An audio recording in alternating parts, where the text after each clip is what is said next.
Hey everybody, look, it's Angelic Adam. I'm just going to leave it like that and not correct the lighting. Thanks to those who shared my last video, and I'm grateful. It meant something to many who watched it.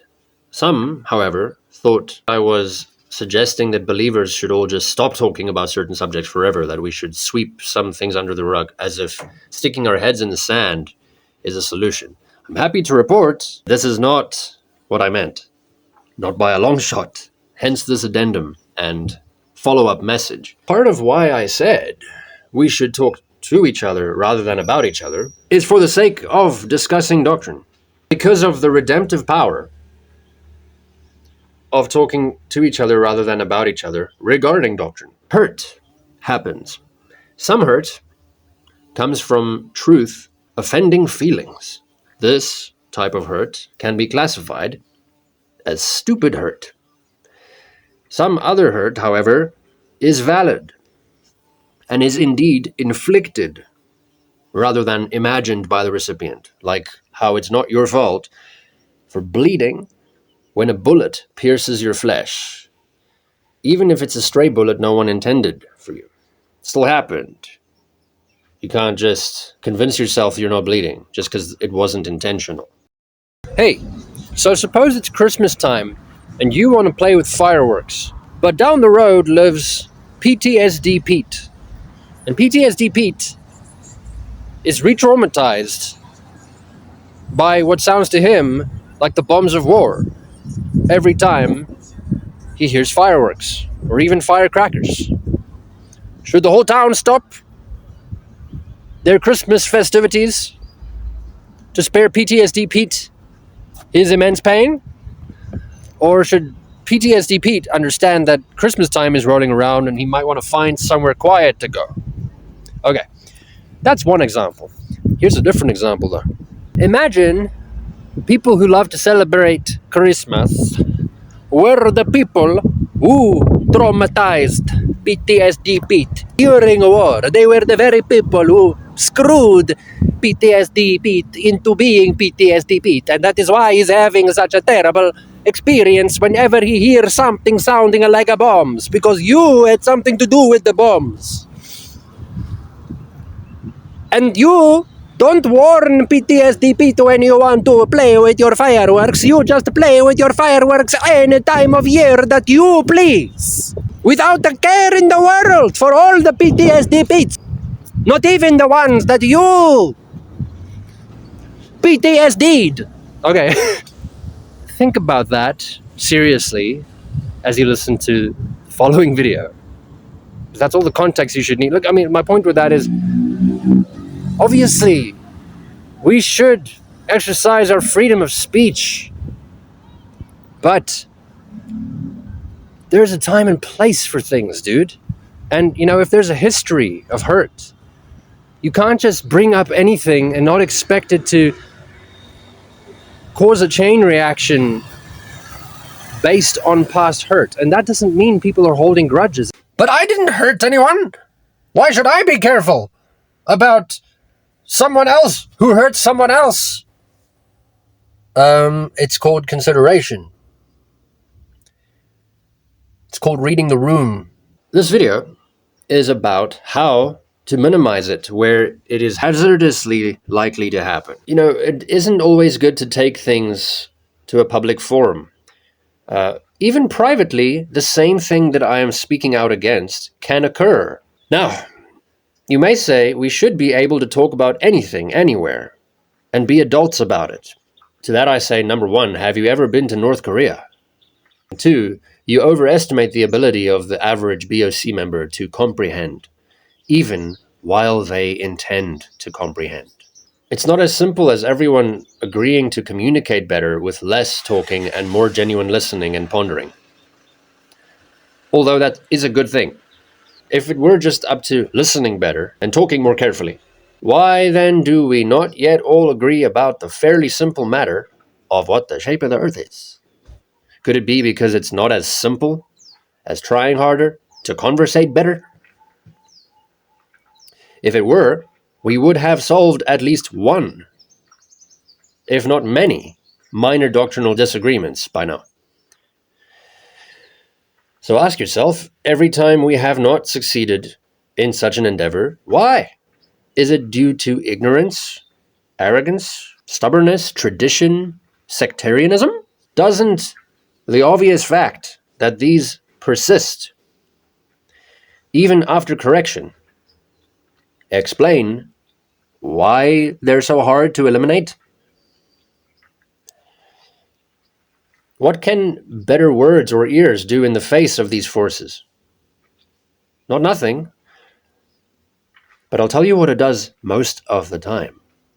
Regarding wisdom, we are not to cast pearls before swine. Regarding the evangel, we are not to admonish those of the world more than twice. But as soon as it's about doctrine and it's amongst ourselves, we're supposed to beat a dead horse for the rest of this eon. Or else, what? Someone will remain wrong about something. Is that such a terrible thing? Newsflash, that's all of us. Until the very end of our time in this wicked eon. And not a moment sooner. Oh dear, we can't allow that. Breaking news, guys. Did you know Joe Schmo is a flat earther? Oh, yes. Did you know that means he's in the flat earth camp? The last flat earther I spoke to killed his own mom. That tells you what you need to know about the people in this camp. Did you know people who camp hunt? Did you know that hunting is what predators do? These predators hunting our children, their own mothers, because we all know they're all the same. And we all know that we have to name them by name. Oh, we are not doing the will of God, don't you know? Heed my warning! Nobody is forcing you to watch videos that upset you either. Whether it's because of how wrong it is or even how personal someone in the video is making it instead of focusing on the facts. Likewise, nobody is forcing you to speak too much or even speak what you carefully deem to be the right amount. Silence is golden. Less is more. If we saved certain doctrines for private discussion and handled even that seldomly, overnight we would be having more actual fellowship and less internet addiction masquerading as justice. Even studying scripture can quickly become an idol when we put knowledge above love. Some believe it is God's will that we all must agree about certain doctrines. Now, if it is God's will that we should all agree on this,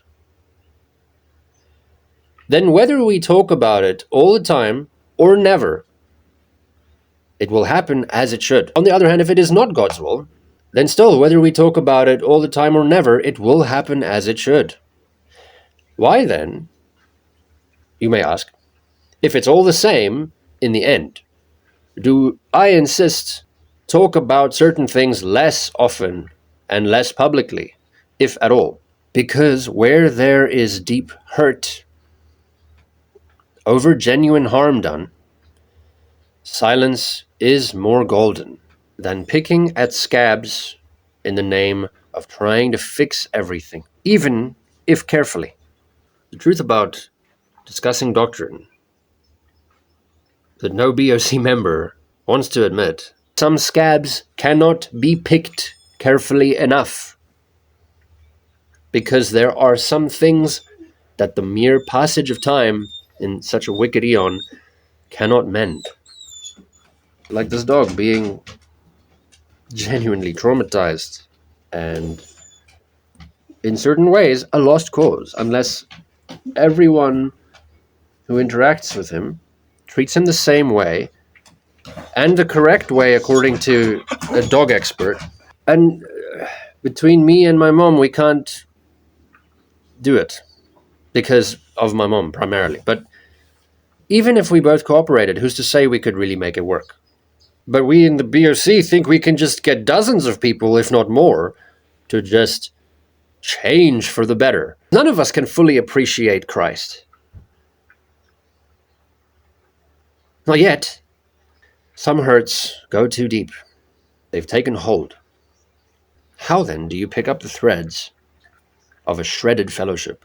How do you go on when in your heart you begin to understand there is no undoing what has been done? You get off the shooting range, you put down your justice gun, and you forgive.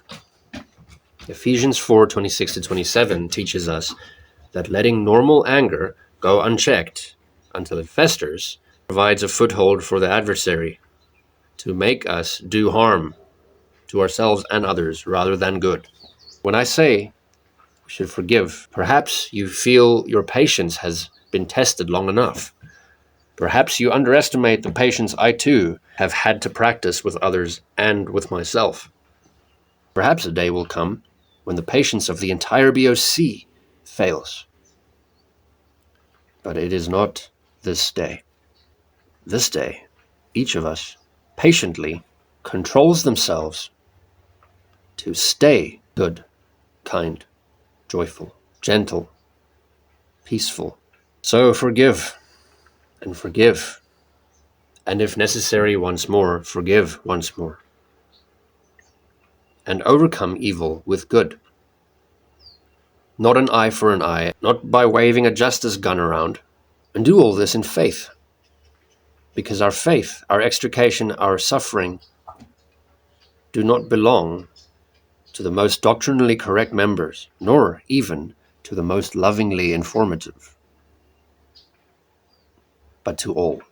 Let us together rebuild our appreciation for the unity of the faith of Christ and Him crucified, that we may share, even now, in days of love, grace, and peace.